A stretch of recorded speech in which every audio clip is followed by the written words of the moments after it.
Hello, everybody. We're just waiting for Dispatcher Greg to get on and me to finish my dinner and things like that. But we'll be starting soon. So, in the meantime, if you are a Dispatch YouTube only, enjoy. Hey, Greg, how are you? Hey, how are you? How's my eating dinner? Yeah. I just ate mine. Or I don't know if you want to call it eating it. I kind of shoved it down. I did that with the meat, and we have one more. I did a pork loin rib roast on the grill and smoked it. And there's one chop left. So it's a pork loin rib roast is basically a set of pork chops all together. And then you cut them up and slice them into pork chops and that way. Well, there's one pork chop left. So basically it's a whole St. Louis rib. Or not a St. Louis. It's a whole pork loin rib. Yeah. And then the pork loin chop all attached together. And well, it turned out delicious. That sounds good. Were you off today that you had time to make that? Yep. Wow. You missed a good day to be off. Absolutely. I'm off tomorrow unless the phone rings. I barely made it home, but I'm here. Yeah. Thank God the wife via Metro. actually had a tailwind with Metro both ways. Surprisingly. This morning when I got to the train station, I walked up and I'm like, where are the tracks? It's not a good sign when you can't see tracks. But yeah, I mean, it ran on time, got there a few minutes early. I guess that's the good part of a train operator, that you can just run that straight through. Yeah. Especially what you guys had this morning with like 3 or 4 inches of snow. We had by me 7. Okay. Lesser as you got towards the city, but. But I mean, for them, the front of the train, the engine hits it, moves it out of the way, and keep on trucking. Yeah. But I mean, at some point, you would think that if the snow is deep enough that friction on the. I mean, I don't know how trains work in terms of like. Well, there's no friction anyway. It's metal. Yeah. I mean, I guess braking action was medium.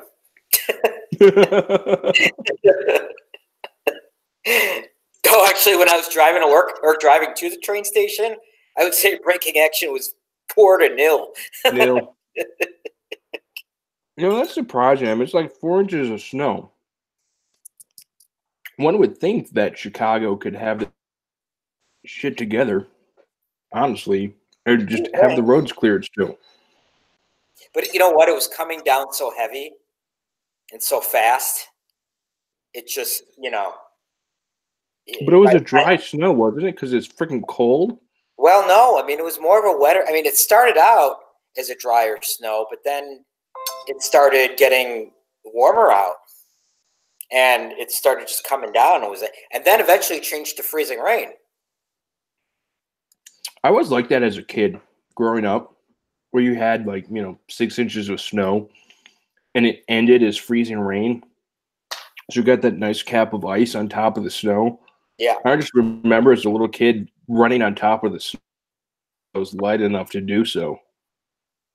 I always found that fun growing up as a kid in Chicago. When you have life and responsibilities and got to drive in it. Hey, the kids didn't have school today. They had a snow day. I'm pretty sure they're not going to have school Wednesday and Thursday. My kids will have school tomorrow. It's supposed to snow. Public schools are closed. Mine's not. Yeah. Are you getting The snow? day that my kid's school, has a snow day, we have a lot more problems. Yeah. Hey, as long as you have power and heat. So and our heat now is gas, so I'm good. Charlie, Alrighty, stop. Down. Don't yell at me. I'm not yelling. My cat. She's been snarling at me all day. She's been a cat. Yeah. She's been a bad cat. If she starts attacking me in the middle of the show? It'll be a YouTube sensation. Yeah, apparently. How do I sound? Is my audio okay? Yeah, you sound fine. All right. Well, I got to plug in my earbuds. Nice. I just got a suggestion for a topic. In the chat room? No, via Twitter. Nice. I just got a suggestion for a topic. Turn that off. Yeah, you might want to turn that off. All right. I put a couple stories in the show notes. I don't know if we want to talk. No, everything you put in the show notes. We can combine the O'Hare and Omaha one, and the magnetic pole. I thought was kind of. No, it is cool because that's affecting us a lot. I don't know if it's affecting you guys a lot. I don't know if you guys have any issues with that. Well, with GPS, in general, because eventually, if that thing shifts, your GPS and then your runway headings and magnetic versus true, and yeah, your INS tables are going to be off, and we'll talk about it. Right now, we're restricted with less than 2015 Magvar tables on our aircraft to Cat 10 Anchorage and Fairbanks. Yeah, we have the same thing, which is asinine. But it's on the Airbus only, though, right? No, for us, it's everything. Oh no, we just on the Airbus. We had aircraft with 2009 Magvar tables, or maybe, 2009. I think was our latest Magvar tables. So they're just a little old. Yeah. I want to think, magnetic variation doesn't change that much. But then you see that the pole moves that much in a year, in 10 years. All right, I'm going to put my plate away, grab a drink, and then we'll get started. Sounds good. Talk to the nice people. I'm talking. Hi, nice people. All one of them. Who's out there? I don't know who's out there. It says one viewer. I think it's me. If it's you, then talk to yourself. We'll talk about how I talked to myself for an hour in the air today.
Hello, two people. It's Jennifer. She's in the room. And myself. Okay. Water? Is it wrong to take Tylenol or Advil and beer together? No. Oh, absolutely not. Absolutely not. Okay. I'll take that. I take my evening multivitamin sometimes with wine or beer or whatever I'm drinking in the evening. It's a liquid, right? Huh. Helps the pills go down. I'm still getting the same nutrition. I'm in a lot of pain, so I need... Are you in... Talk about that on the show. Hello, Mrs. Nifter. How are you? I like Jennifer. Jennifer's a great individual with an awesome blog. I've never seen her blog. Tales from the Terminal. She rocks that shit. Is it stuff. podcast or just... No, it's straight up blog she writes. Tales from the Terminal, huh? Yeah, it's good stuff. Okay. I'll have to bookmark that.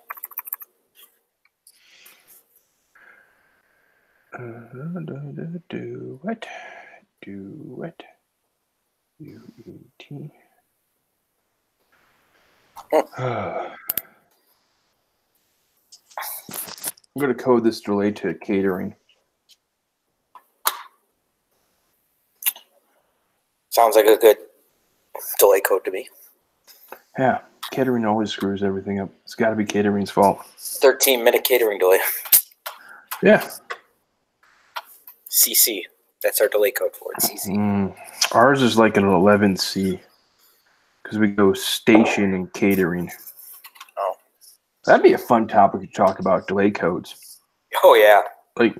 Just like one person might think that's really boring, but that would be a pretty decent topic. All right, can you hear this? No. No?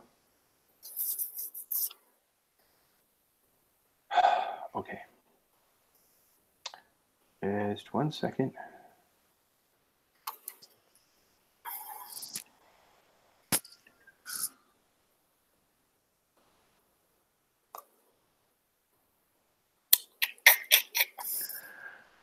What about now? Nope. Nothing. You didn't even hear that? Nothing.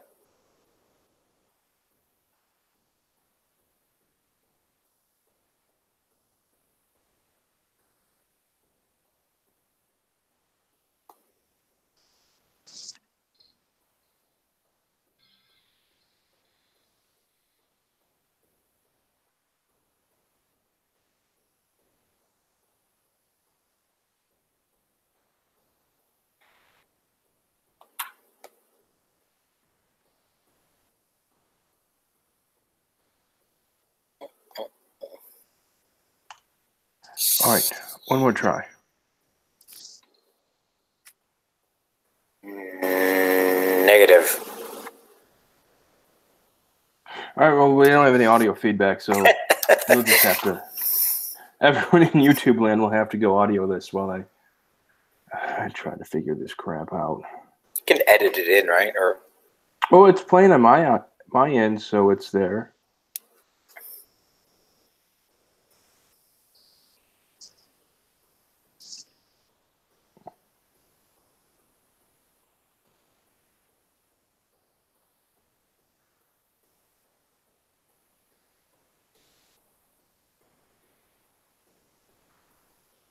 What if I do that?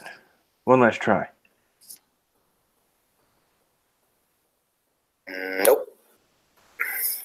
All right, well, YouTube doesn't get audio and sound effects this time. That's what I have to say about that.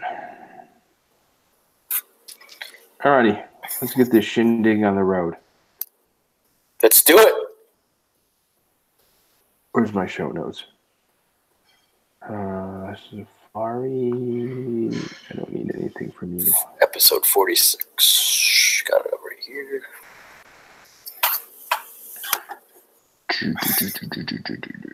Chrome. You know, it's really weird. I know this is kind of off. Well, it is related to show notes, but I cannot access Google Drive at work. Do they block it? Yeah. Huh. Like I was trying to pull up the show notes at work today just to kind of type some stuff in there, and it like completely blocks it out. It's weird. Yeah. But I can do like OneDrive or OneNote or whatever those stupid firewalls. Google, for whatever reason, they don't let me access. So that's why it looks so cruddy, the notes, because I had to do it on my iPad. No, that doesn't look cruddy. It's I think I might have you run the news section. How about that? Sure. How about you run the news, since you did the news, and I'll comment on whatever you say. Works for me. And way to screw people over in Goose Bay United. As I said before and many times, expletive United. Yeah. Yeah, it would be interesting working for that carrier, but I work for Acme Blue, so. Those bastards up there in Chicago. They don't know shit. Always pleading for a ground delay program. Oh, you should have heard the telcons today. I didn't even want to. I'm glad I was off today. O'Hare was on a 20 rate all day. 20 rate. 20. And I just got an email like an hour ago saying they're at a 0 rate. They're done. It's like, that was an hour ago. They're on a 0 rate? Is that serious? Yeah, because they couldn't keep any runways open. Oh, jeez. They went to like a 30 rate. Unbelievable. They went down to a 30 rate, and then they hope to get one runway back for departures within a half hour, and maybe a second one within 2. They were talking about that all day. It never happened. Boy, thank God I put a lot of fuel on. Gas them up. Gas them up. The fuel tanks, not air tanks. That's right. All right. All right, I can see you. I can see you there. I'm going to see this here. All right, I can see that there. All right, you might not be able to hear the audio, but I at least can. It's going to make editing a lot easier. Okay. All right, I'm going to hit the record button, which is right here. All right, we're recording. Say something. Howdy. Hello. Something. Something. Huh. My volume is a lot lower. Let me go over to this part. Da-da-da-da-da-da. Here. Do you need me to recite the alphabet? No. I just needed to move up my volume to a level that was somewhat close to yours. And then I need to bring your volume over here down a little bit there.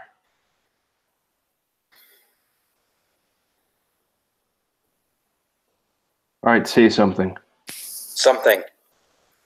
Perfect. Those are about the same level. All right, let's do this thing. 46, 28th. Hit a gavel. There we go. Hear ye, hear ye. It'd be like the airline pilot guy show. Don't they have the little clappers? Yeah, but you know what? Do you know why Jeff does that? Because if the Hangout connection's so bad and there's a lot of dropouts, everyone is using individual recordings.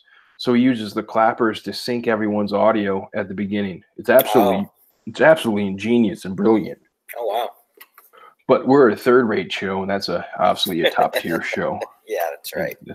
That's why we don't care about Hangout dropouts. Oh, and I have 300 megabytes per second down and up in my house. So, all right, let's get this show on the road.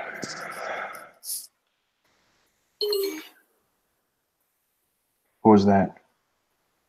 Oh, it's just got an alert on my. I gotta turn the sound out of my iPad. Probably.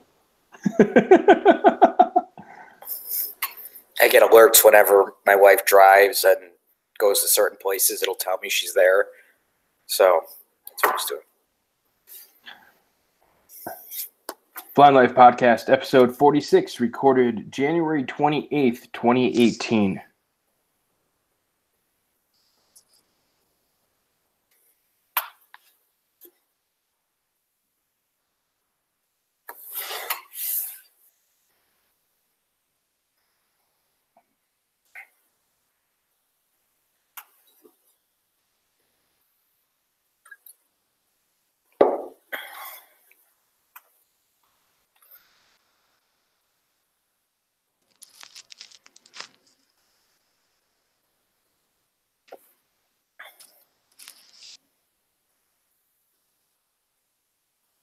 Welcome to the Flying Life Podcast, podcast just about that, flying, aviation, in my life.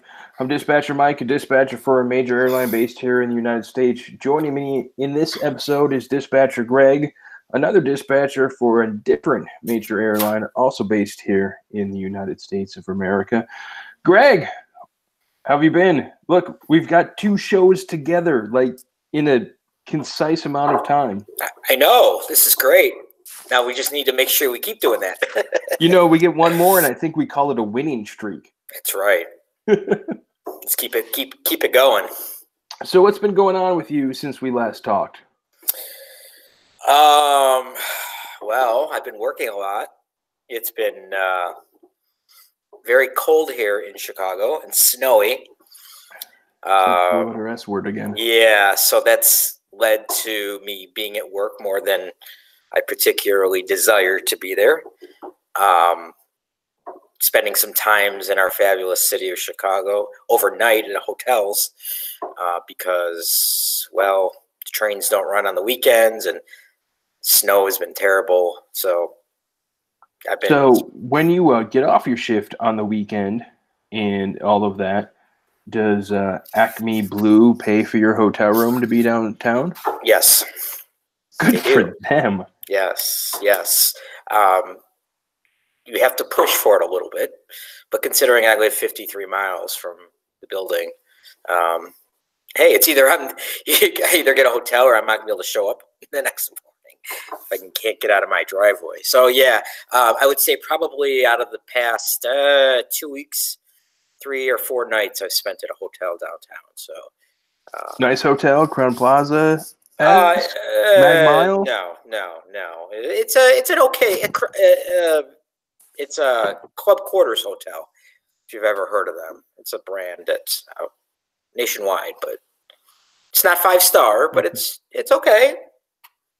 So been spending some time there, and I'm going to be going on a cruise next week, going out of Florida. So I'm just trying to get through the next week. Where are you going on the cruise? What ship? Obviously, if you listen to the show, I love cruising. We do it once a year. I don't know much about Norwegian, but we're going on Norwegian Jade, and my wife planned it out with one of her friends. So I think we're going to St. Thomas, San Juan. I don't know. It's a 7-day cruise. That's all I know. And you know what? It's going to be warm. So, do you have the drink package? Yes. You're set. That's all I need. That's Who all cares I need. Where we're going? Honestly, just bring on the booze, bring on the sun, get me out of Chicago.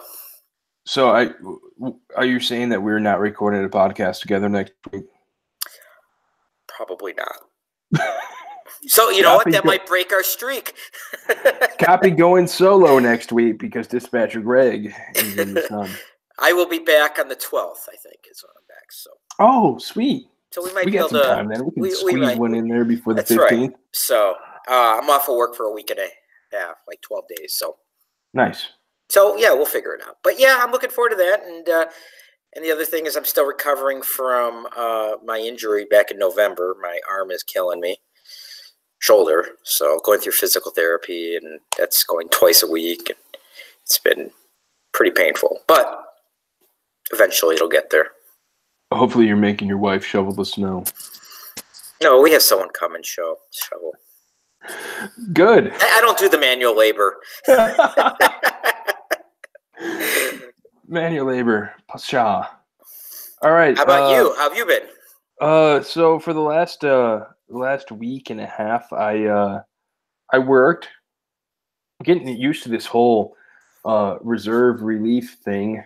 Like the last week, I got off work Sunday morning, and in that 3 day stretch of work, I worked a 6 a.m. start, working our regional partner desk, and then I worked a noon start on my second day, and then I finished up with a midnight working the wide body desk. So, it was a little bit of a flavor of all three shifts in 1 week. Wow. Now I could have had another like afternoon shift start on my last day, but it was the kids' Pinewood Derby, and so I didn't want to miss it. So I purposely took the midnight, which here at Acme, which is great about being relief, you can kind of make work a somewhat convenience to your personal life, which, I try to do as often as I can. And then I'm on the working, relief too, so I know how it is. You're all yeah, over. but your relief is all screwed up. Wow, that's another whole show topic. How different airlines treat their employees. That could be a 3.5 hour show. Yeah. So I think the highlight from when I was working was my Monday. I worked so at Acme, within our work group that monitors our regional partners, and the goal of that desk is to make it a seamless Delta experience. Doesn't matter if you're flying a seamless Acme experience. Doesn't matter which subcarrier you're flying. It'll be that type of experience in there. So so that was interesting, but that was the day with massive delays in the Northeast. There was rain. There's some phenomenon in ATC called compacted demand, which from what I understand it is when you have a very strong headwind, which means you have a very strong tailwind on downwind, and eventually your final becomes so long that it starts interfering with other airspace. And so when that happens, you have to reduce the arrival rate. And now I need to get some voice feedback to our friends over at the Opposing Bases podcast to see if they've heard of that before or could somewhat explain it. Talking to them in a Twitter direct message group, they've kind of said that was fake news and they've never heard about that before. So it'll be interesting to see what they come up with. But other than that, it did the Pinewood Derby with the kids, got their cars all cut up and made, which since we moved and my neighbor's workshop is no longer right next door and I now have a detached garage at home, I have to build a workshop to cut the boys' Pinewood Derby cars. Mm-hmm. And aren't the boys supposed to be doing that themselves? I'm not going to let the kids cut this cars with the bandsaw. Sorry. But I'm glad you brought that up because that's pretty much the only thing I did for the boys was cut their cars and inspect their cars before and after sanding. That's pretty much the only thing I did. Other than that, everything was up to them. Everything they did was their accord. They designed the car. They traced the design out of the book, and then they traced it onto the block of wood. And then I just cut it. That's all I did. Just, okay, that's what you want. Fine, we'll make it work. Cut it. And then that was it. And then we from there they sanded it. They painted it. My wife helped Victor Andrew, our youngest Cub Scout, tape the car and did everything that way. So it looks really well because she used painter's tape and all that. They got really clean lines, but that's all the help. But they painted them and everything else, and that's good. They nailed them in. So our oldest son won in speed, He won in speed. He won in Scout Spirit, and he came in second in Best in Show. I'm gonna asterisk that, saying there was only 3 scouts in his den that were going at it and competing. So all 3 of them walked away with trophies. So there you go. And by all 3 of them walked away with trophies, I mean all 3 of them walked away with 3 trophies. So it's good for them. And then at the Pinewood Derby, I was actually helping start and getting the cars lined up and everything. And when our middle child, Victor's den, was going, you could totally see that it was a there were some cars that were a lot more advanced than the age per se. Now, one could assume that there were other influences in the design and the build of the car besides the Scout, but it was kind of cool running that. You could see the Lions and the Tigers, how they're very basic cars, up into the Wolves, and then the Bears. Like that Wolf-Bear transition line really transitions to trying to get a faster car, and then into the Weeblos. Like the older the kid got, the better the car was, which is what you should see, because it's a boy run event. I mean, it's supposed to be for your children to run the event and do it. Well, it seemed that there were some not so much children. Yeah, I was going to say, because when my son was in Cub Scouts, you know, we had the Pinewood Derby. And to me, from my opinion, it seemed like, okay, which parent can do the best design? And the kid had a little bit of say, but from what I've always talked to other parents, like, oh yeah, I'm doing all the painting and the sanding. I'm like, the kid's supposed to be doing it technically. No, it's not a show off for the adults, but yeah, I mean, and it for us, it came down to there was a in us. I kind of gave them a hint where to put the weight of the car, but they both knew from years past where the best place to put your weights are. But other than that, I mean, you know, I put the wood putty in because I didn't want them touching that nasty crap. I put the wood putty in to fill the holes in the weights so it looks good, but they sanded everything else off. I ran the drill press to, you know, bore the holes for the weights, but other than that, I ran the power tools. They did everything else, and I'm fat, dumb, and happy with that. So, other than that, did they do an adult Pinewood Derby? They did, and if I would have read my email a little bit closer, I might have put in something. But there was a no rules parents division, and it was a last second dad's car versus a 2-pound lead sled. And when I say 2 pounds, I mean, you know, that's 32 ounces is 2 pounds, and the limit for the boys race is 5 ounces is the weight limit. So that sled, and it just went down the track. That's awesome. It went down there. So maybe next year I'll get my Pinewood Derby race on and really load something up. Get a $40 of tungsten weights and make it a really sleek looking car, and just pile the back end full of weight. I miss those days. Oh, that's so much fun. Because once I get into Boy Scouts, well, my son didn't go through Boy Scouts all the way. After about 2 years, he decided he didn't want to do it anymore. But I did like the whole Cub Scout thing because you were more hands on with the boys and that kind of thing. So enjoy it while they're young. I'm trying. And then I went flying today. Wanted to make a video for for my wife and her business with flying and the things we're doing there. And I was going to set everything up and had everything to make it like a co-branded, cohesive video where I'd throw it on the Flying Life YouTube channel and all that.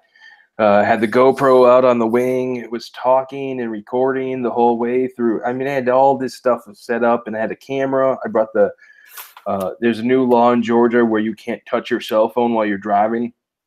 unless it's mounted and only to answer phone calls. So I had my cell phone mount, and I brought that into the airplane and had that set up. Yeah, I forgot to hit record. Whoops. Oops. The GoPro recorded, but the camera looking at me. So I spent 55 minutes of flying talking to my. Yeah, Wow. that was cool. So that's a creative task that will never be seen, but it's a gorgeous day to fly here in West Georgia. It was clear and a million. I could see downtown Atlanta from as soon as we took off. It was chilly, so the Mighty Beechcraft Musketeer was climbing out about 1,000 feet per minute, Nice. which we struggle usually in the summertime to get 500. So it's kind of like a nice boost of performance. We're cruising at 110 knots when we normally cruising at 100. So good. I like this flying in the cold weather. Yeah. Take advantage of it when you can. Now we just need to make Oshkosh in January. Nope. I think Oshkosh is buried under about 2 feet of snow right now. Yes, they are. I have family up there. So that's pretty much it for me. Speaking of Oshkosh, and I know this is off topic a little bit, but I did get the week. Right now, I have the whole week off. For, like whole Oshkosh. week off, or they can hose you. No. These are I traded, so we have a shell of our schedule. So, and that's why I'm working a lot now too. So I could trade for some time in the summer to get off. So I have I think 9 days off in July. From the 17th through the 26th or something like that. So it's nice. That week of Oshkosh. So I might be heading up there this year. Greg's coming to Oshkosh. Mike's gonna have to bring the big tent. Yeah. I've always say I want to go, and every year something happens and I can't go. So this year the plan is heading up north. I'm gonna tell you, you go once, you're gonna be going for a lifetime. Yeah. So, alrighty. So in this episode, we're going to talk about some news about some airplanes sliding off of runways. The Earth's magnetic pole is shifting. United stranded a 777 in Goose Bay, and there's an article in here about how the ATC helped end the government shutdown, which I worked that day, so that's going to be interesting to talk about. And then in this topic, we had there was a tweet from Jason Rabinowitz, and he's the airline flyer on Twitter. And I responded back to him, and it started a little bit of a tweet storm. And we invited Jason onto the show, and he accepted, but he wasn't able to make the timing work. So what we're going to talk about what it's like to dispatch into marginal airports. And marginal airports might be marginal weather-wise, airports that are closed, airports that have snow and runway conditions and all that. And why airlines launch airplanes towards airports that we actually might not get into. Shocking. So we'll be talking about that. So, in starting off, let's go ahead and hit this button over here and talk about the news.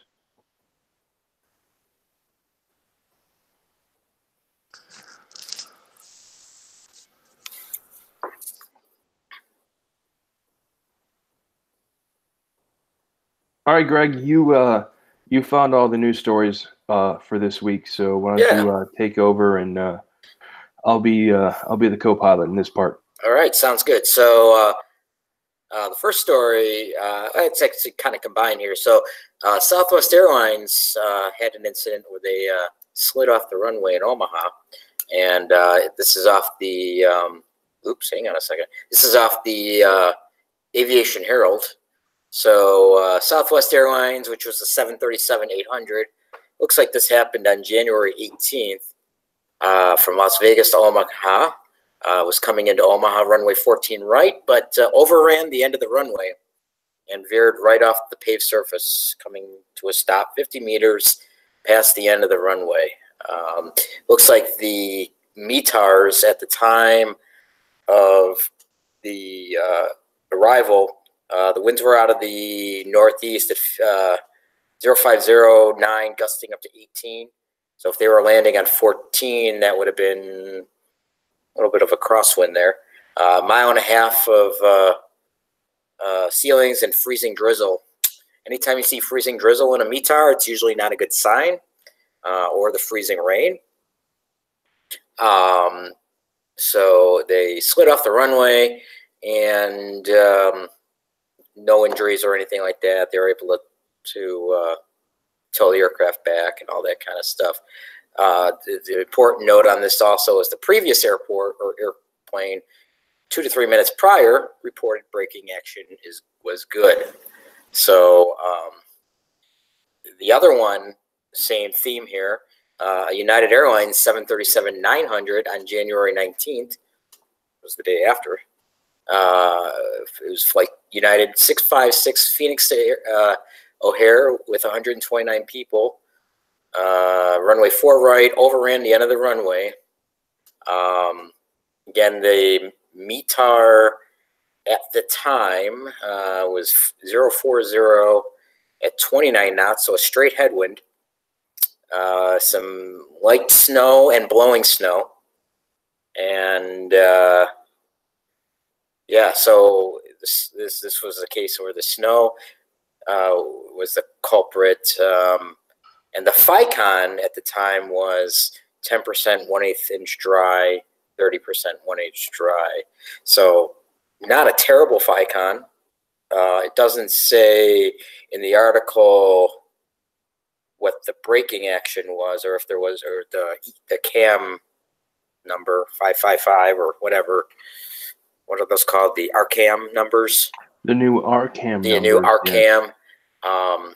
So we don't have that information, but you know, looking, you know, when I'm planning flights, looking at this kind of stuff, it's like, okay, always think they say it's a 555. You would plan. I always think, okay, go one down. So if they say great braking action is good, okay, well maybe it's medium, something like that. But anyway, in this case, they both aircraft slid off the runway. One freezing drizzle and one blowing snow culprits. So when you say FICON, what do you mean by that? What is a FICON? Those are the field condition reports that the airport puts out with the runway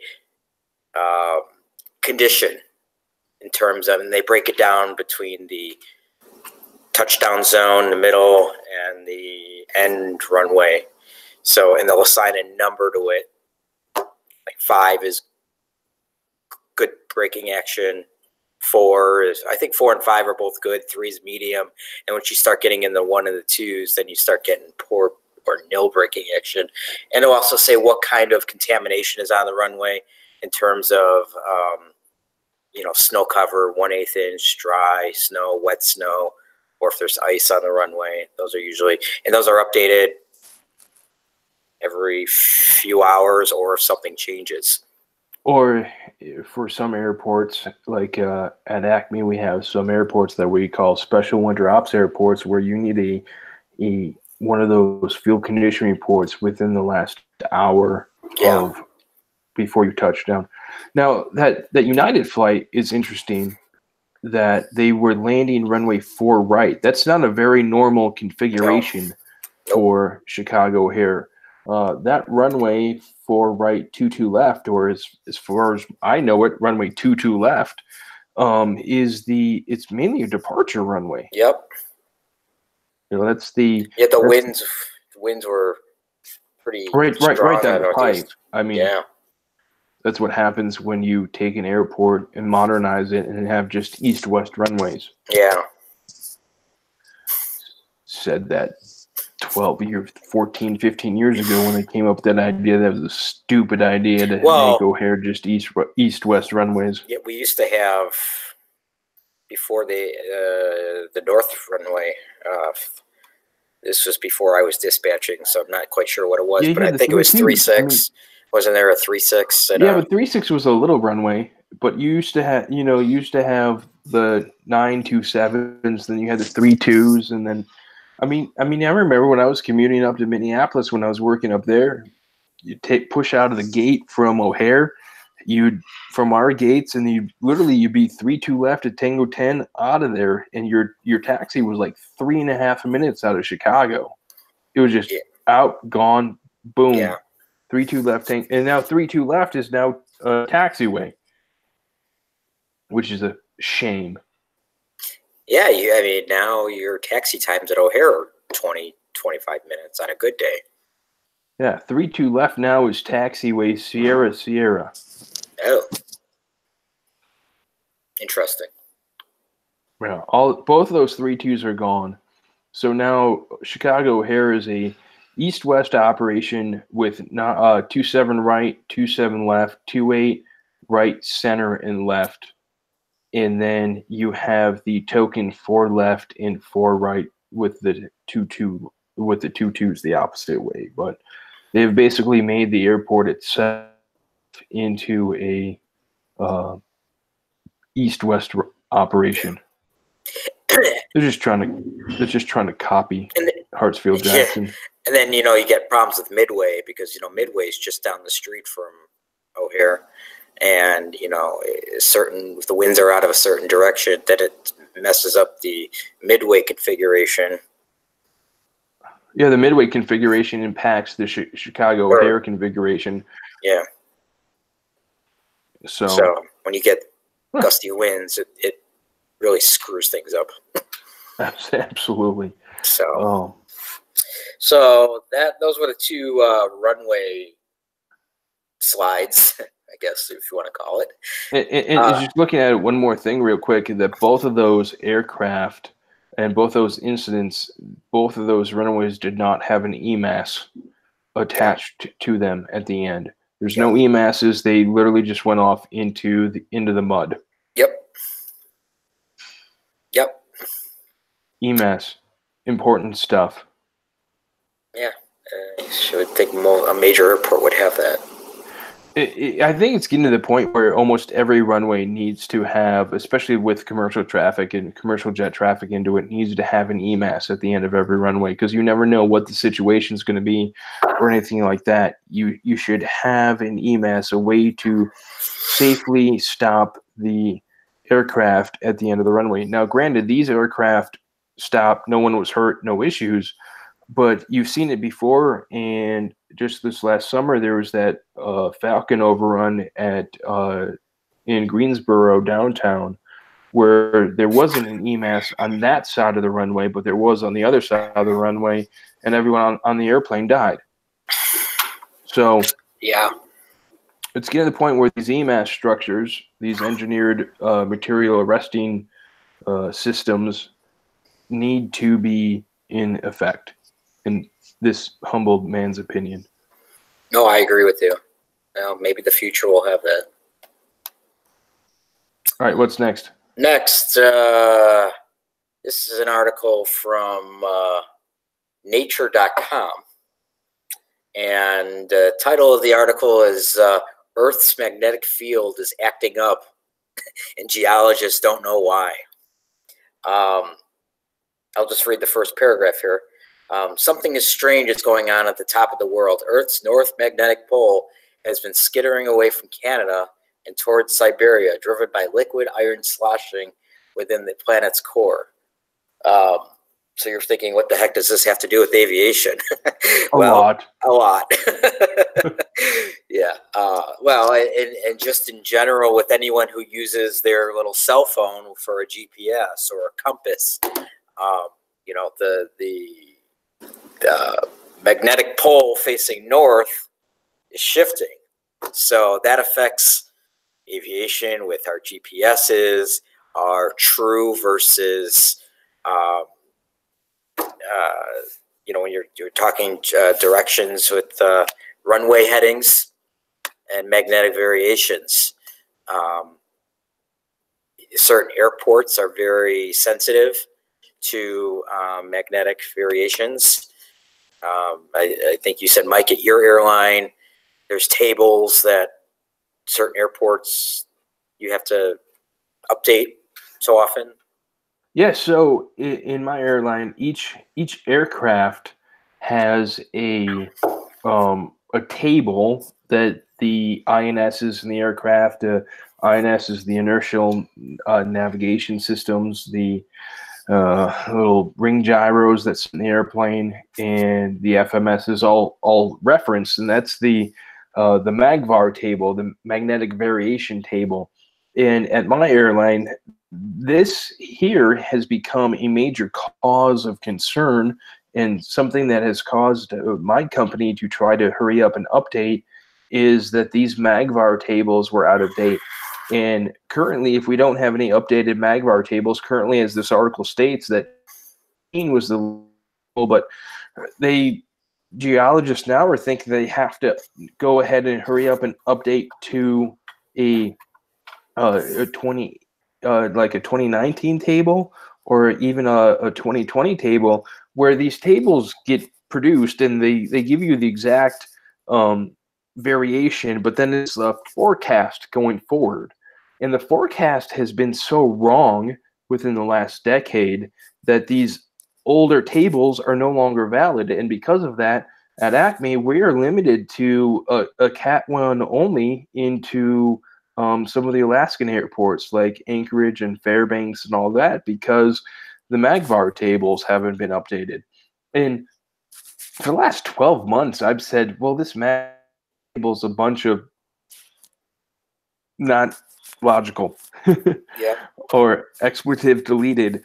And we've made fun of them. But until this article came out, and I go, oh, I get it. It's like the missing piece of the puzzle to see the whole picture of like, oh, I didn't realize the magnetic table was shifting so much. And you can kind of see on my shirt if you're watching the YouTube video, but from this shoulder down, this magenta line is one of those isogonic lines, and that's a line of magnetic variation. And those are important and for knowing the difference between true north and magnetic north. And right now, magnetic north is moving. It's moving rather quickly. Yeah. Yeah, we have the same tables on our aircraft. The Airbus is the most sensitive in terms of flying into Anchorage and Fairbanks. And it used to be Seattle. Seattle was one of the restricted airports. Certain Airbuses could not fly there. So at Acme Blue, it's an Airbus problem. Yes. Okay. At Acme, it's a Boeing problem. Interesting. It's a 7576 problem. Yeah. So they've resolved the Seattle issue. Now it's just Fairbanks and Anchorage. Dead. Yeah, which is interesting. I mean, let me look at it on the ForeFlight real quick. I have it pulled up here when I was looking at the O'Hare map, but I'd be interested to see what the isogonic lines are like up there and the degrees of variation you have up in the Alaska area.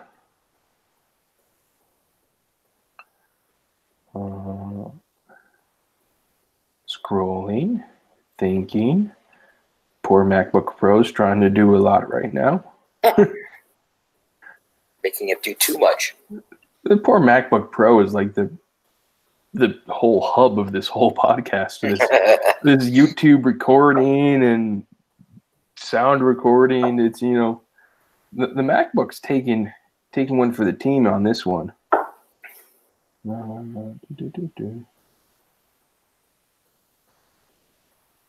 If I had my JEP charts on here. Boom.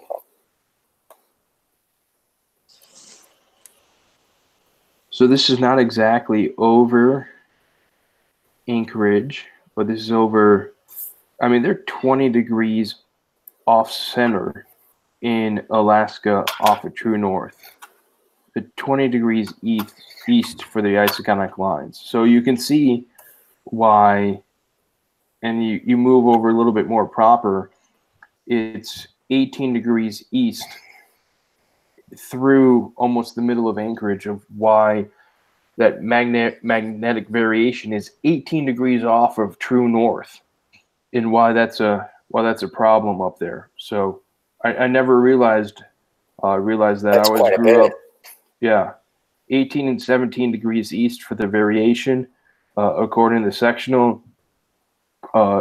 for your area, Chicago O'Hare, I remember doing my flight training in the Chicago area was always 2 degrees or 1 degree magnetic variation, nothing major. And those isogonic lines kind of come down this way to the Georgia area where there's not much magnetic variation at all down here in the Atlanta area as well. Yeah, it's when you go further up north that you're going to have the issues, right? Right. Yeah. So it's interesting to see what will happen with time with this. Yeah, Atlanta and the area I fly in is 5 west to 4 west, so not much of a difference, just a 4 to 5 degree difference in the variation as well. And I'll zoom in up here go, and it's slow. Maybe I'll edit this out. Maybe not. That's a good topic. Yeah, you guys know 4 west is about 20 miles out into Lake Michigan. Is that 4 to 3 degrees west? So a little bit of change since I've been there, with no variation difference to 2 or 3 degrees. But it's definitely something that it's impactful. It's not something that's just theoretical. It's something that is completely there, I would say. Well, it's something that's not just theoretical. And the other thing is with this, could this affect runway numbering, right? Because runway numbering is based on magnetic, correct? Absolutely. So as the variation changes, you're going to have to start renumbering runways. Absolutely. Yep. So you're going to. And I've been to airports before that have been renumbered. I can't remember them off the top of my head real quick. Where it used to be, now it's 2.8, or it used to be 6, and now it's 3.5 or something like that, because it always rounds to a certain direction. I think it always rounds up, and you need to be within a sloth. So, it can be, for example, runway 27, you could be a 265 heading, or you can be a 275 heading. But if you're outside of those 10-degree headings, you need to change the runway number. Yep. So you might see a lot of changes over the coming years. I mean, slowly, of course. It's not going to happen overnight. But as time progresses, I thought that was runway 28, and now it's 29. Nope. And our old tables and our we have some legacy products that you pull them up and it has completely wrong runway information, because over the years they've shifted, right, in 5 years. So yeah, that'll be interesting to see how that shakes out. Would be. All right, what's the... All right, next topic. This is from an online article, 1mileatatime.com, titled, "Ouch, United 777 stranded in Goose Bay for 11 hours and counting." So the article states, United Flight 179 from Newark to Hong Kong stranded in Goose Bay and not letting passengers off the plane. The flight left Newark at 3 o'clock, was over Greenland when they had a passenger who had a medical emergency. So the decision was made to turn around and divert to Goose Bay, Canada, which is a common airport way up there. But it was very cold up there. It says the outside air temperature was 32 C, which feels like negative 50 C with the wind chill. So it was supposed to be, from the article, drop the passenger, get the passenger off the plane, and get back out, get back in the air. And so what happened was they diverted, and because it was so cold, they had some sort of an indicator with a frozen door. And now when you have a maintenance issue going on in a station like Goose Bay, you don't have mechanics there. You mean United doesn't have contract maintenance in Goose Bay, Yeah, Canada? I don't believe they do. So according to the article, they tried troubleshooting it, and so they couldn't get the indicator to go away. So customs in was a real big issue because they couldn't let the passengers off the plane up there because you have to go through immigration. So they had no choice but to keep the passengers on the plane until customs was available. And then at the same time, United was looking to get a rescue aircraft up there. And from my understanding, you can't just get a rescue plane up somewhere real quick. You have to get a crew, you have to get a plane, flight attendants. Well, it took about 12 hours or so to get a plane up there with a crew and everything. So in the meantime, these passengers were stuck on the plane.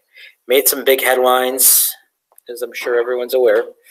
And it's a tough situation. You know, you're trying to save a passenger's life. I'm assuming it was a life-threatening. I mean, if you're going to divert there, especially Goose Bay. I mean, Goose isn't exactly the megalopolis area of Canada. Yeah.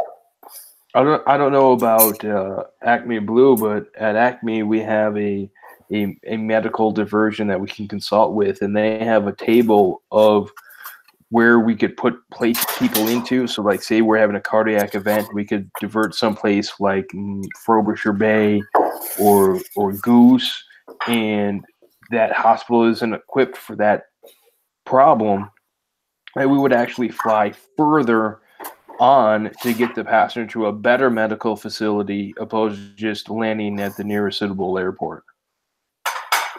Yeah, no, same deal. There's a medical facility that's consulted, and they'll kind of give guidance as to where you should go if there is a life-threatening emergency. Now, don't have the METARs or the TAFs available to see what the weather was like at any of these other locations. This might have been the only suitable airport to land at. I don't have that information, but you know, if that's the case, okay, well, you divert there and hope for the best, you know. And the other issue that was brought up in this article, you got tight crew duty time issues. So, you know, you're already over Greenland, so now you got to turn around, head over to Goose Bay. If you're on a flight going to Hong Kong, that's probably, 15, 16 hours from Newark, maybe more. Yeah. I'm not quite sure. The crew's already probably going to be toast when they land. So in the best case scenario, you're going to have a crew issue, probably. So it was like one issue after another with this. And of course you feel bad for these passengers that were on there. It sounds like there was some real issues, but it looks like it was in the hands of immigration. I read one article that says passengers stuck on an airplane for 15 hours and food was dwindling. I'm like, well, it was a 15-hour flight to start with. So, dwindling, yes, as in they almost ran out, but it's not like they weren't stuck in the air. Right. So, just interesting. Absolutely, it is. That's all I'm going to say on that.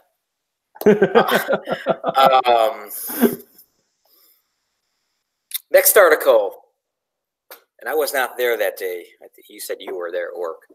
ATC. I came into work on this day in the afternoon. And go ahead, read the article. I'll give my feedback. Okay, so this is from Cranky Flyer. Actually came out today. air travel played a pivotal role in reopening the government. It goes on to say, okay, after more than a month, the government shutdown has ended. It says basically that day LaGuardia had issues with staffing because people, air traffic controllers, were calling in sick. And they were calling in sick, so they went into a ground delay program. And coincidentally, with just the mounting delays that day, and it just, after all that was going on, all of a sudden there was some sort of deal. Yeah. Deal with the So government. it wasn't. Everyone keeps on pointing that it was the LaGuardia air traffic controllers that did it. It wasn't. It wasn't LaGuardia. It wasn't LaGuardia at all. It wasn't their fault. It wasn't the LaGuardia ATC controllers. It was Washington Center. The trophy goes to the Washington Center, not to LaGuardia. What happened in LaGuardia was they could not get any departures out southbound from New York, the center directly south. New York Center's DC Center. And if you can't get any departures out southbound in LaGuardia, okay, you're stopped. All right, I'm gonna put you over here. Oh, you're going south too. Okay, I'm gonna put you over here. And eventually, you run out of places to put airplanes that are out of the gate that are going to be departures. And if you can't get the departures out, you're now going to have a problem where the arrivals are not going to be able to get to their gates because now the airport is gridlocked. And that's what happened. Now, this is not new for LaGuardia. This isn't, oh my gosh, this is the first time this happened to LaGuardia. It's not. It happens every single summer when there's a line of thunderstorms to the west of the New York Metroplex. This isn't a new occurrence. It's new because this was the day after the butt kicking that I had at work with ground delay programs in Boston, Newark, LaGuardia, JFK, Philly, Teterboro, put any other airport. We had a DCA program that day. That's the day the weather went through. This was a good weather day. The planning telecon for the next day, which is called the Purdy conference, which what do you call it? The Purdy conference? The Purdy. The PERTI. I've never heard it referred to as that. Call. That happens at 2:30 Eastern, 1:30 Central, and see if it's 2:30, 14 plus 5 public math. Happens later in the day. Anyway, it's 2:30. The absolutely most useless telecon with ATC that we participate in my opinion. But that telecon lasted like 5 minutes the day they were getting our butt kicked because the next day was supposed to be so great. Mm-hmm.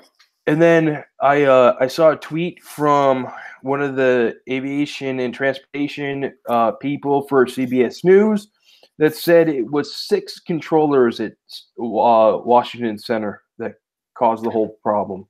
6 guys got together and said, "Screw it, we're not coming to work." Don't blame them. That forced the delay program and ended the shutdown.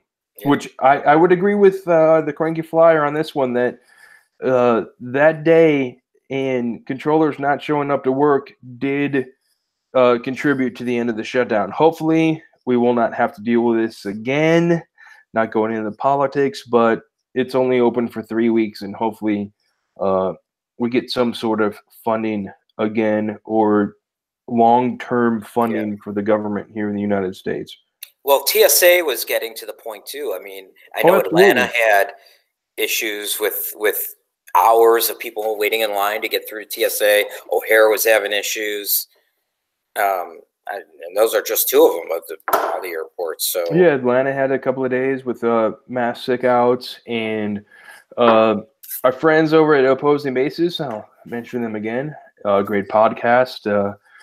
Controllers in the Piedmont Triad area or Triad Airport, where they are. They said that they were fed pretty much almost every day of the shutdown.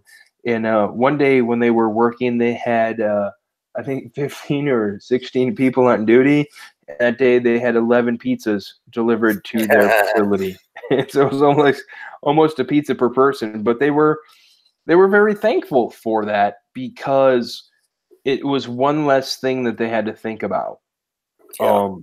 All of that. So, I mean, if that was me, it was pretty insane.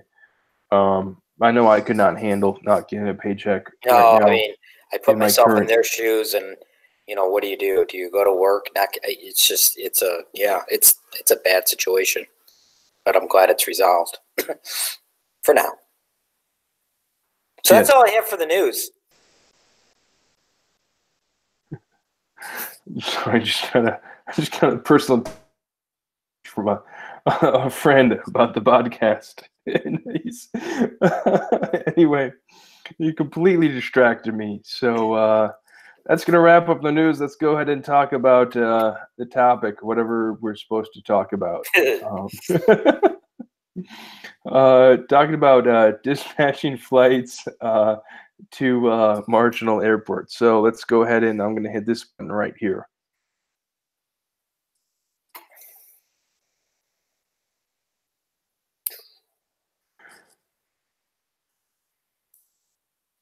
Alrighty, so today we're going to talk about why do airlines dispatch flights to an airport that might be closed, might be snowy, there might be a line of thunderstorms coming through. I mean, why do we send flights to airports where they might not get into? And I think it all really comes down to control and that definition, but just realization that we're really just trying to get people from point A to point B, and we're not. And to do so, you might have to take a little bit of risk, and risk is manageable, but risk is always necessary to do, and you have to manage the risk that we're going to take. And as long as there's an out or something to go ahead and if there's an out or a backup plan, I'd say we can go ahead and do that. So I'm going to start with Acme's definition of operational control. And Greg, you can comment if it's basically about the same in Acme Blue. But operational control with respect to a flight is the exercise of authority over initiating, conducting, or terminating a flight. At Acme, operational control is exercised by a certified dispatcher and the captain, while responsibility for operational control over all operations rests with the senior vice president of flight operations or the director of operations. But basically, Same. it's between the captain and the dispatcher to start a flight, conduct a flight, or say, nope, I don't like this no more. We're going to stop this operation. Yeah, that's almost identical out of our books. Same verbiage. Captain, dispatcher, you guys make the decisions. Right. So that starts it. And so this all started from a tweet that I read that happened. I think I went in there on overtime. So I went in there on Sunday, and this was referencing the Detroit Wayne County Airport, where the airport was closed due to freezing rain. They didn't have any operations, and a hub airline, Detroit is a hub for Delta Airlines, up with their red eyes that they're already delayed and sent them to Detroit anyway. Well, the airport was still not open by the time those flights got there, and they diverted to Minneapolis, St. Paul, another hub for Delta Airlines. And Jason Rabinowitz, who we invited onto the show, who couldn't make it, said that Delta was wrong in doing so, which kind of made the scruff the necks a little bit of the dispatchers and people that make those decisions, because it's an operational control decision. It's they took the risk, they saw the risk, and they decided, okay, well, let's go ahead and send it anyway because we have a backup plan. So with that part, I'm going to go and read some more of this stuff here and say, while flying, operational control continues. Before flying, the aircraft dispatcher shall provide the pilot in command with all the available current reports or information on the airport conditions, irregularities of navigational facilities that may affect the safety of the flight. That's prior to flight, and the pilots get that through our dispatch release, through all of the NOTAMs and everything we talk about. International flights, sometimes crews will call up and get a briefing in advance. All pilots have our phone number. It's printed right there. If they want to talk to us before they push the gate, go ahead, feel free. Dispatchers welcome calls from the pilots. At least these two dispatchers do. I would say, speaking for you, Greg. Oh, absolutely. I always thank them. I mean, I think they should be calling for every flight, regardless. But that's my opinion. Absolutely.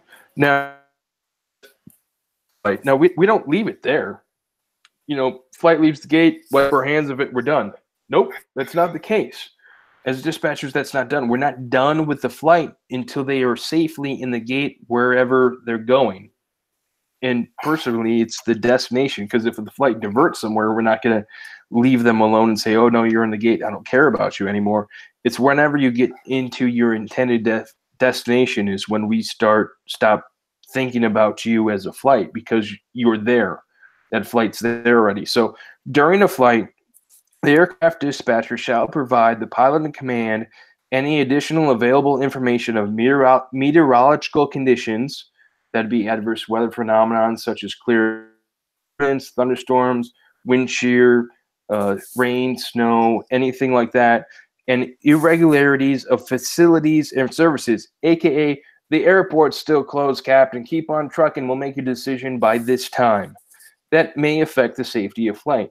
So these red-eye flights that were taken off of the West Coast, flying east, weren't there blindly. They weren't just blindly flying to Detroit and said, "Oh, sorry, you can't make it in. We're closed."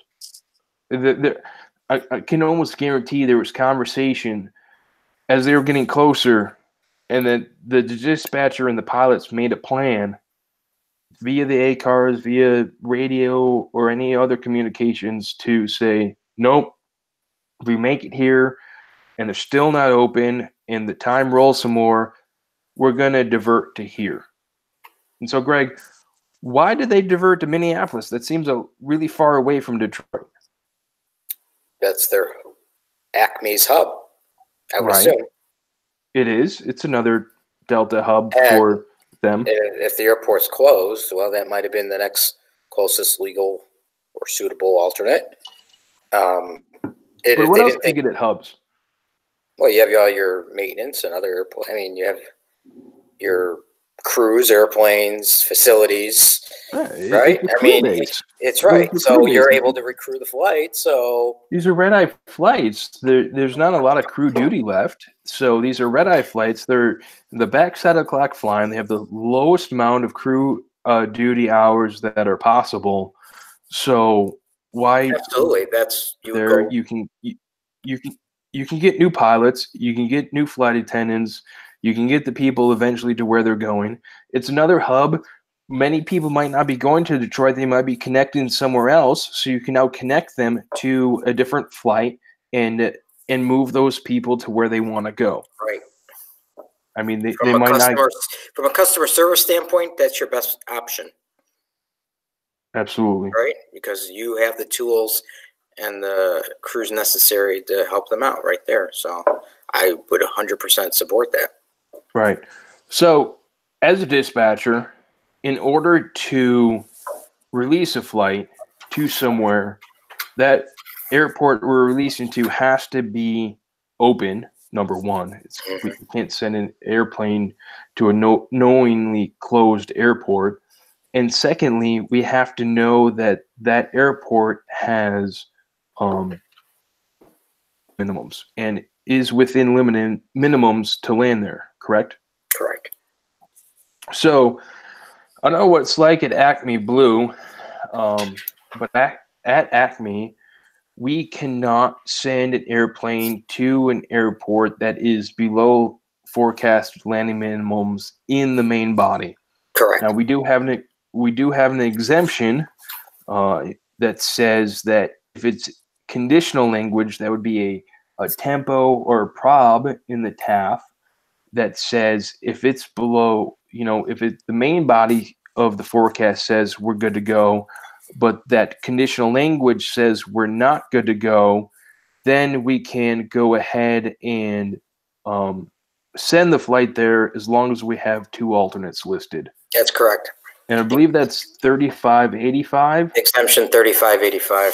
Yeah. So that's, you have to name 2 alternates, 2 solid well, one of the alternates has to be I believe one has to be above landing minimums, and the other one can be. Yeah, one of them has to be a solid alternate.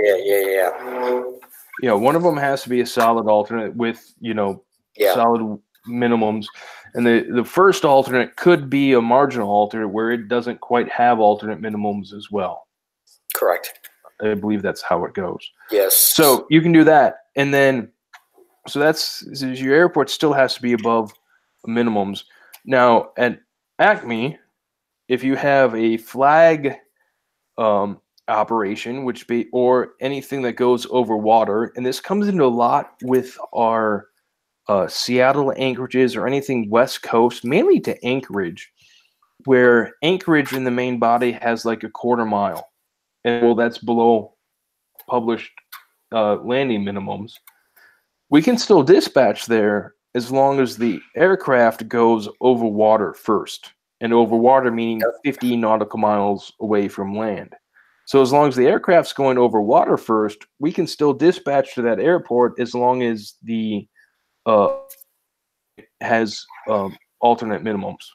You guys have something like that? Yeah, it's exactly. It's out of the FAR. You could do that as long as it's an over water flight. Yeah, it's kind of funny. The optimum might be right along the coast from Seattle up to Anchorage, right along the coast, but you can't do that way. So you literally just gotta go over water, fly a little bit out of the way, and you're good to go now. Let me ask you this, and this is something that Acme Blue is allowed to do. So let's say you're dispatching to an airport, right? Let's use Seattle, okay? And the TAF has quarter mile main body, okay? And can you dispatch to that airport with quarter mile in the TAF? Can you do that at Acme? Quarter mile main body or quarter body main body without using the exemption? Yeah. And this is a domestic flight? Yep. No. So with Acme Blue, you can, as long as that airport has a legal Cat 2 or Cat 3 runway, because you're basing the approach based on a Cat 2, Cat 3 arrival, which they do have landing minimum, because we don't forecast RVR. And for people who don't know what RVR is, it's runway visual range, or it breaks out into meters.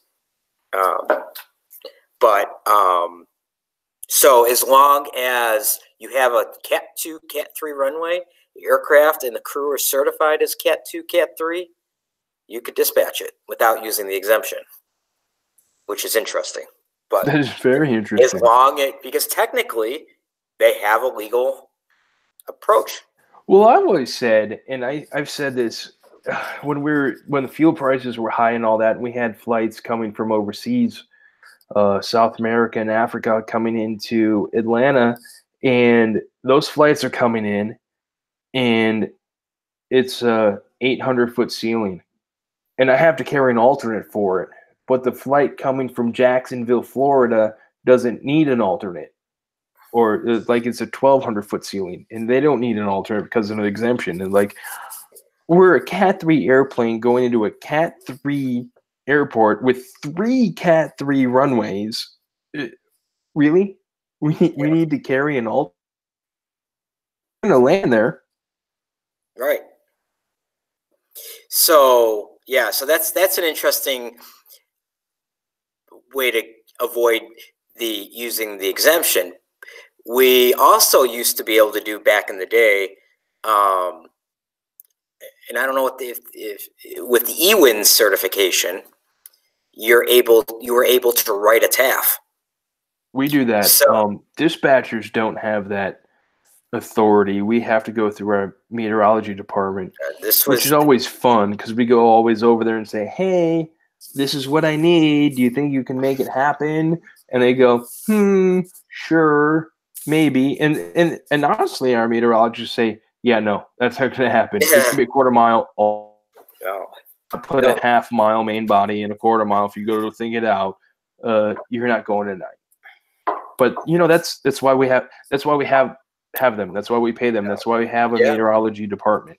But we as dispatchers were able to write that TAF. It wasn't a full-fledged TAF, but what you would do is when you're releasing the flight, in the comments section, you would say forecast RVR at ETA, RVR, whatever it was for the lowest available approach. So RVR 1600. And it was a flight movement forecast, which is what you were able to use under your EWINS authority to do that, to get a flight out legally. So you would use the exemption 3585 with your FMF or the flight movement forecast to launch the flight. Now, if the flight gets in, you win. If it diverts, you lose. and we were, and it's funny because we were checked out on that every year on our annual check. We had to write an FMF.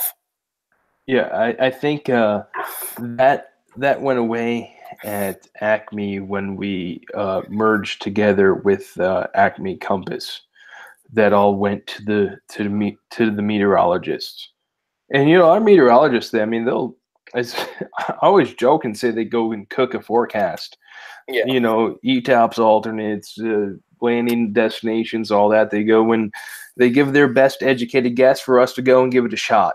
Yep. And that's all it's all about. We need to go there and we need to give it a shot. You need to give it the old college educated try to get in, but you need to have a solid backup if Absolutely. you don't. One other example I wanted to provide, and this ties into the Detroit sort of.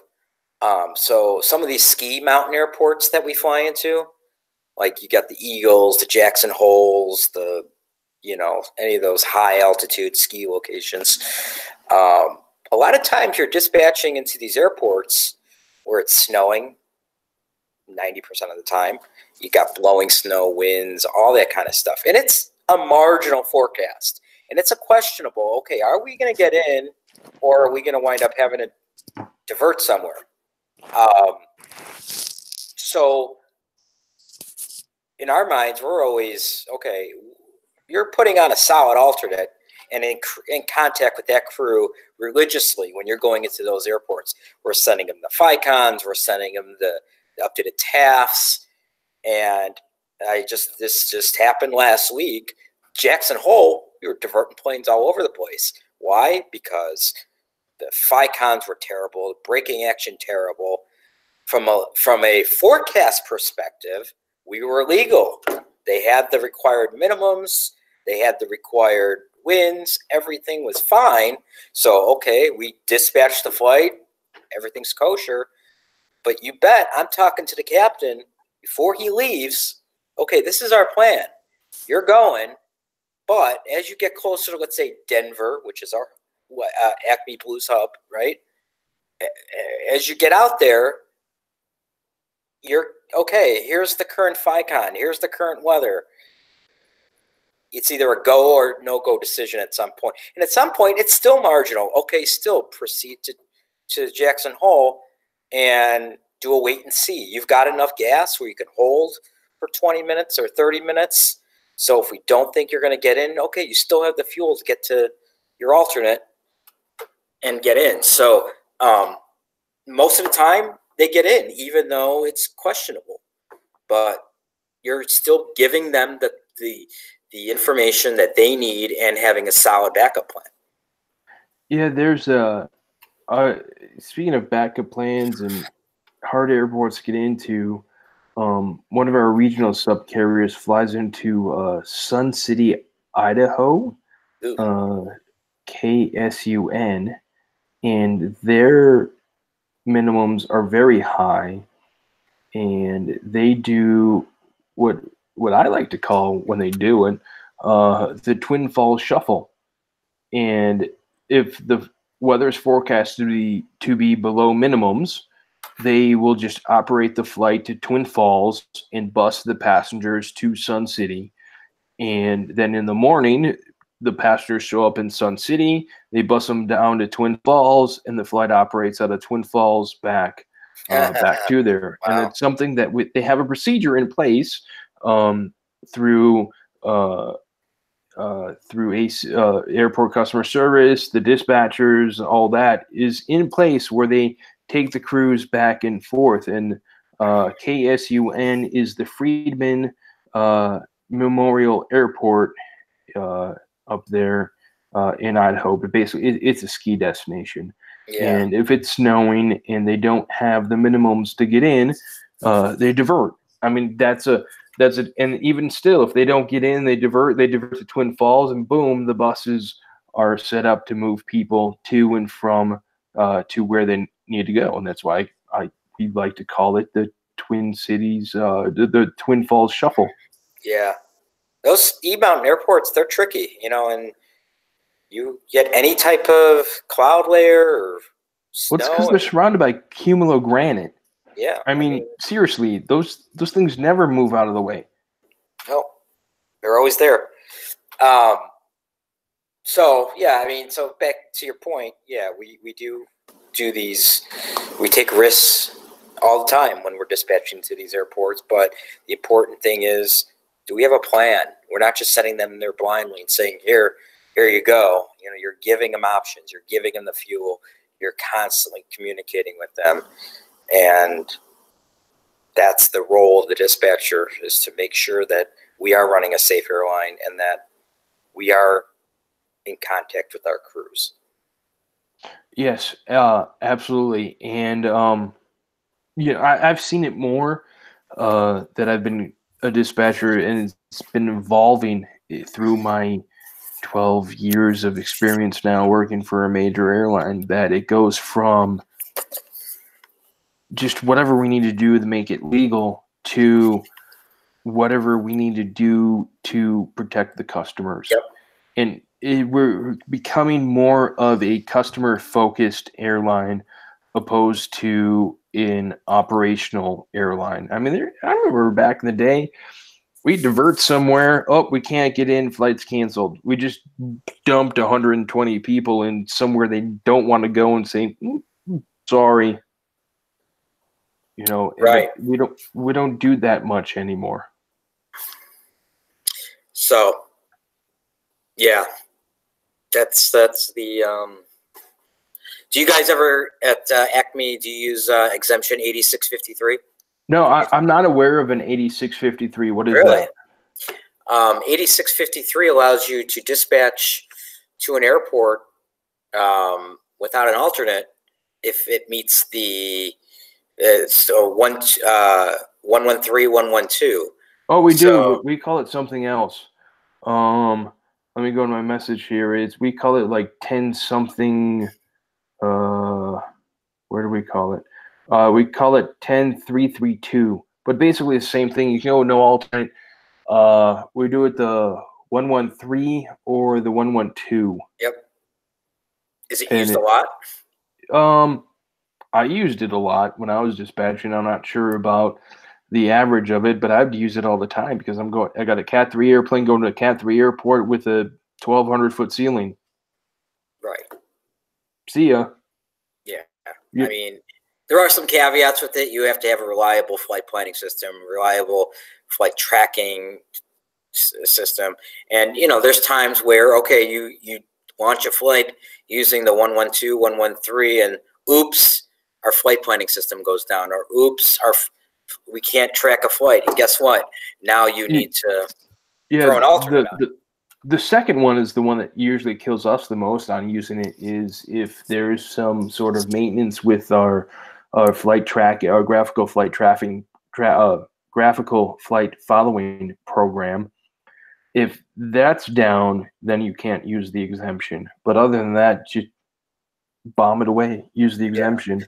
And I've also found, it's just through my anecdotal research, that whenever you use the exemption on a flight, the captain will call and add the fuel for an alternate. Because they want the fuel in case, even though you're not going to divert, but. Well, it's because in the pilot perspective, you can never have too much fuel unless you're on fire. Right. I mean, gas will keep you airborne. So when we talk about exemptions, an exemption, what it is an exemption from the standard FARs and the legally written rules. So it's an exemption from, in this case, and what we're talking about here in your guys, it's 8653 or R10332. This is an exemption from the alternate rule of the 123 rule. Hour before, hour after the intended time of arrival, you have a ceiling of 2,000 feet and visibility of 3 statute miles. So it's an exemption to that FAR that allows us to operate with less fuel in a different margin, as long as our crews and our aircraft can be either a Cat 2 or a Cat 3, depending on which part of the exemption we use. Right. That's the key thing. You have to have Cat 2, Cat 3. So that goes to exemptions there. So, yep. Is there anything else you want to talk about dispatching flights to Marginal Airport? No, I think we covered a good part of that. I mean, and we dug into that tweet as to why Acme did what they did. It's why all airlines do what they do. It's not just Acme. It's what everybody does. Calculating risk. Right. And having a backup plan and doing the best to move your self-loading payload to and from where they want to go. You could look at O'Hare today and say, well, we were at half a mile with blowing snow, moderate or heavy snow at some point. Oh, no, we're not going to dispatch to O'Hare because they got snow. Well, is it legal to dispatch to O'Hare? Yes. Okay. Why wouldn't you? Yeah, they may not be accepting arrivals because they're cleaning the runways. But do you have a plan? Do you have a solid alternate? Sucks. We're going to divert somewhere better. Somewhere warm. We're going to divert to Fort Lauderdale. Yeah, a little out of the way, but we'll get you there.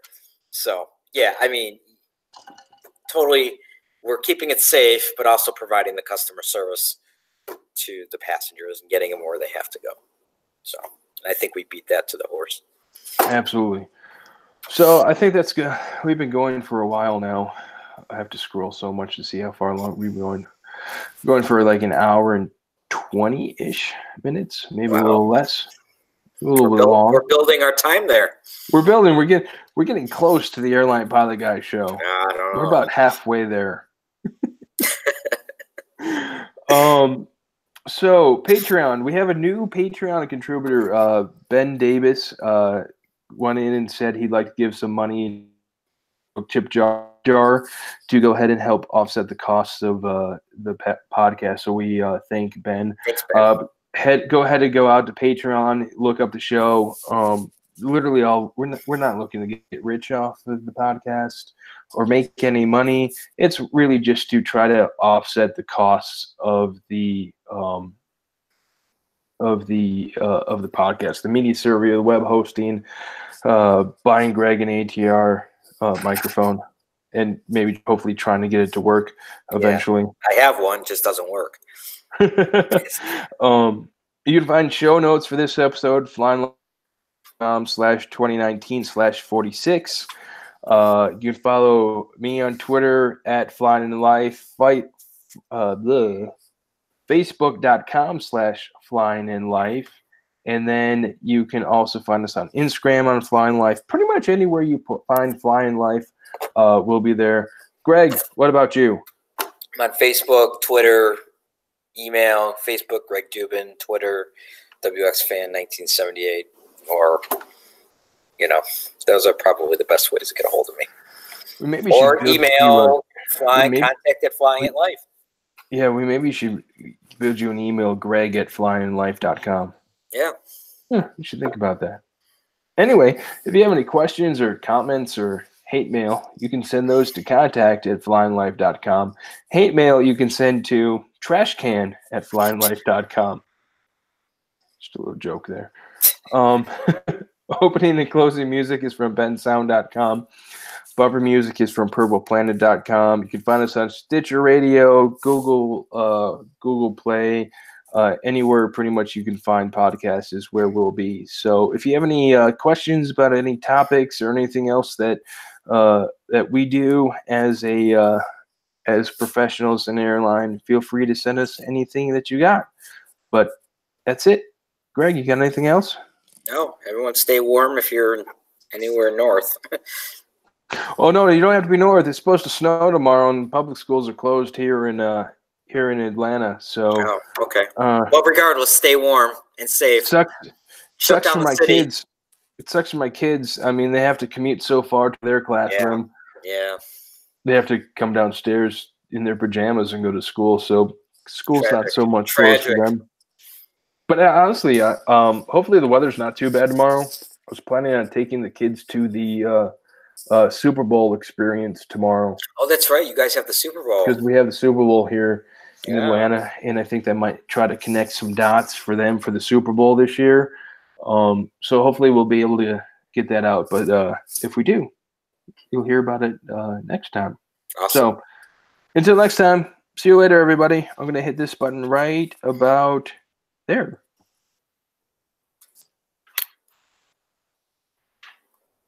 I can hear music, but you can't. That's right. And I can edit all my voice out, so it's like nothing's happening at all.